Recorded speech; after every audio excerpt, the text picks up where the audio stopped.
Teman-teman pernah berpikir nggak sih kalau isu pangan itu menjadi isu keamanan nasional maupun internasional? Yaps, gangguan pasokan pangan itu dapat memicu kerusuhan sosial, tekanan politik, dan juga konflik perdagangan. Dari hal ini masuklah diplomasi keamanan. Diplomasi keamanan sendiri adalah proses kerjasama antar negara, organisasi internasional, sektor swasta, dan juga masyarakat sipil dalam mencegah dan juga mengelola ancaman, yaitu masuk dalam stabilitas keamanan negara. Lalu siapa aja yang terlibat dalam forum ini? Nah, ada beberapa lapis nih, seperti Food Agriculture Organization dan juga World Food Forum. Nah, dua negara ini itu sebagai fasilitatornya. Ada negara-negara lainnya, negara anggota maksudnya ya, kayak pemerintah daerah, petani, akademisi, dan juga organisasi sipil seperti lembaga swadaya masyarakat. Apa yang ingin diselesaikan dari WFF? Yang pertama, menjamin akses pangan yang aman, terjangkau, dan berkelanjutan untuk semua, terutama saat terjadi guncangan seperti konflik, cuaca ekstrim, atau gangguan rantai pasok. Faktanya, jutaan orang masih menghadapi kerawanan pangan.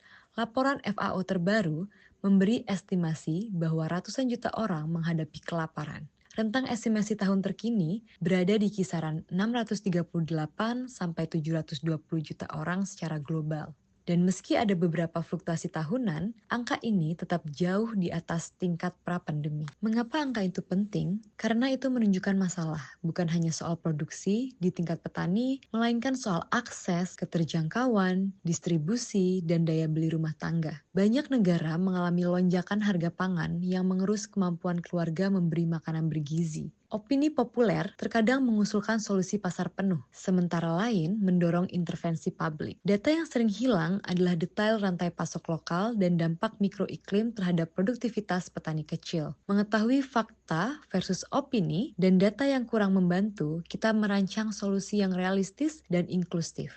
Tapi kegunaan forum ini tuh lebih berdampak pada siapa sih? Nah, tentunya semuanya. Tapi di sini dikhususkan kepada petani. Kenapa petani? Karena petani itu memegang peranan yang sangat krusial banget. Dan petani ini jarang banget masuk ke forum-forum internasional. Padahal petani itu memegang pengetahuan lokal yang krusial dan juga efektif. Oke, tapi aku mau tahu lebih dalam nih, kenapa masalah ini tuh jadi krusial banget? Nah, perubahan iklim yang dapat kita rasakan saat ini gak cuman itu, kayak ada konflik produksi dan juga distribusi. Yang ini mengakibatkan krisis pangan. Nah, dampak-dampak yang paling kerasa itu ada di negara Afrika Sub-Sahara dan juga Asia Selatan dan sebagian negara-negara di Pasifik. Oh, berarti ini juga mempengaruhi pasar global ya? Jadi keputusan di forum ini itu punya efek berantai bagi komunitas lokal. Wah, serius banget ya? Bener, jadi kita tuh harus gerak lebih cepat dan juga tepat. Benar, oleh karena itu diplomasi keamanan itu proaktif. Forum seperti WFF, FAO rutin tiap tahun untuk antisipasi krisis sebelum semakin parah.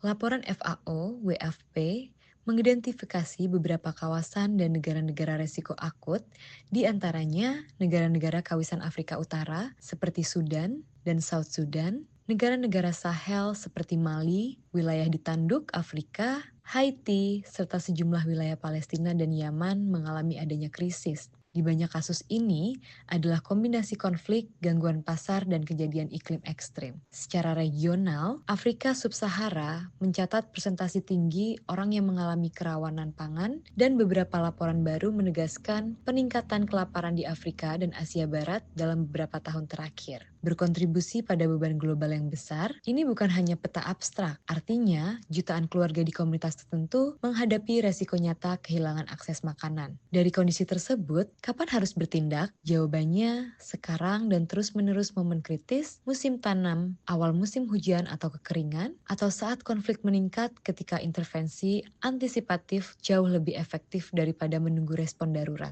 FAO mempromosikan pendekatan Early Warning Early Action karena tindakan antisipatif dapat mengurangi kebutuhan bantuan darurat dan menurunkan dampak jangka panjang. Oke, hadirnya World Food Forum itu sebagai solusi karena ketahanan pangan itu menjadi pondasi stabilitas negara, stabilitas sosial dan juga keamanan. Nah, kalau misalnya kita kekurangan pangan juga, itu dapat memicu konflik, dapat memicu protes, bahkan kerusuhan yang terjadi di domestik. bukan domestik saja, sampai kerusuhan antar negara. Nah, kenapa sih masalah ini belum terselesaikan? Karena kepentingan geopolitik.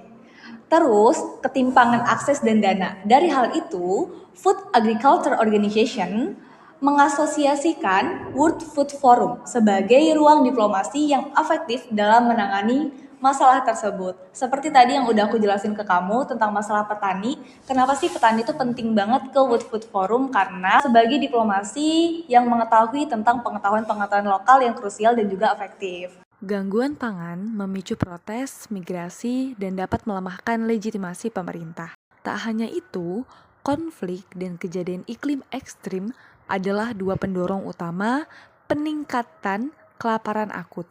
Dari hal ini, diplomasi menjadi jalan adanya penyelesaian secara baik antar negara. Tapi diplomasi apakah bakal jadi solusi efektif? Ya, karena ada 3 jalur utama. Yang pertama adalah platform multi-stakeholder untuk kita tentang kebijakan dan juga tentang berdialog. Terus yang kedua itu transfer teknologi serta program kapasitas, kayak misalnya praktik pertanian adaptif iklim. Nah, yang ketiga ini adalah mekanisme cadangan pangan untuk respon-respon cepat di regionalnya. Terus gimana cara ukur keberhasilannya? Nah, dengan indikator ketersediaan pangan tadi, stabilitas harga dan akses untuk kelompok rentan dapat kita rasakan dengan baik, maka diplomasi tersebut itu berjalan baik. Apalagi tadi sudah ada World Food Forum. Dengan merespons melalui diplomasi keamanan pangan, ada beberapa jalur praktis. Yang pertama, forum multi-stakeholder seperti World Food Forum untuk dialog kebijakan dan investasi. Yang kedua, EWA untuk menghubungkan perakiraan ke pendanaan antisipatif.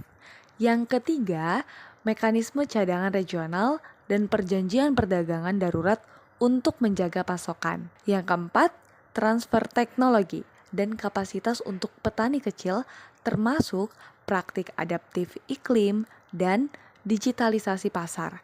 Dalam mengukur keberhasilan, gunakan indikator seperti prevalensi, undernourishment, food insecurity experience scale, stabilitas harga domestik, dan akses kelompok rentan metrik yang digunakan SOVI, FAO, dan WFP dalam monitoring mereka. Untuk studi kasus, kita ambil sebuah kasus konflik berkepanjangan di Sudan dan Gaza, yang dimana telah memutuskan rantai pasokan pangan, memaksa pengungsian massal, dan memicu kelaparan akut pada berbagai komunitas.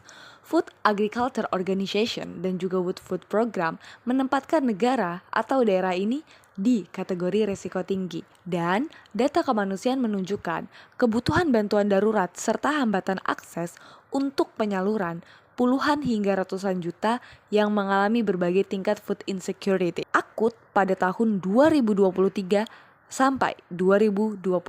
Dengan konsentrasi tinggi di zona konflik ini menegaskan perlunya jalur kemanusiaan aman, diplomasi akses bantuan, dan kerjasama internasional untuk menjaga koridor pangan. Selain itu, studi ilmiah besar menunjukkan bahwa suhu global yang meningkat berisiko menurunkan hasil tanaman pokok di banyak wilayah. Bahkan ketika petani beradaptasi, penelitian terbaru memperingatkan penurunan produktivitas pada berbagai komoditas yang bisa menurunkan ketersediaan kalori per kapita. Media juga mengaitkan gelombang harga pangan dengan kejadian iklim ekstrim di sentra produksi. Contohnya, ada kenaikan harga kakao, beras, komoditas ketika produksi di Ghana, India itu terpengaruh. Selain itu, IFPRI dan dokumen Food Agriculture Organization (EWA) atau Early Warning menunjukkan bahwa ketika peringatan dini diintegrasikan ke dalam kebijakan pendanaan, negara dapat meluncurkan intervensi antisipatif, misalnya distribusi input, dukungan tunai, atau perlindungan pasar yang mengurangi kebutuhan bantuan darurat Kemudian, studi ini itu menekankan peningkatan efektivitas bila sistem EWA digabungkan dan diarahkan ke tindakan terordinasi. Contohnya, negara-negara yang menerapkan mekanisme antisipatif berhasil menurunkan kehilangan hasil dan biaya respons darurat. Menurut kajian proyek EWA dan evaluasi program, ini menegaskan nilai investasi pada sistem peringatan dan jalur pendanaan cepat. Dan dari 3 kasus itu, kita tarik solusi terintegrasi. Yang pertama adalah perkuat EWA dan pendanaan antisipatif untuk menutup gap waktu antara peringatan dan juga aksi nyata.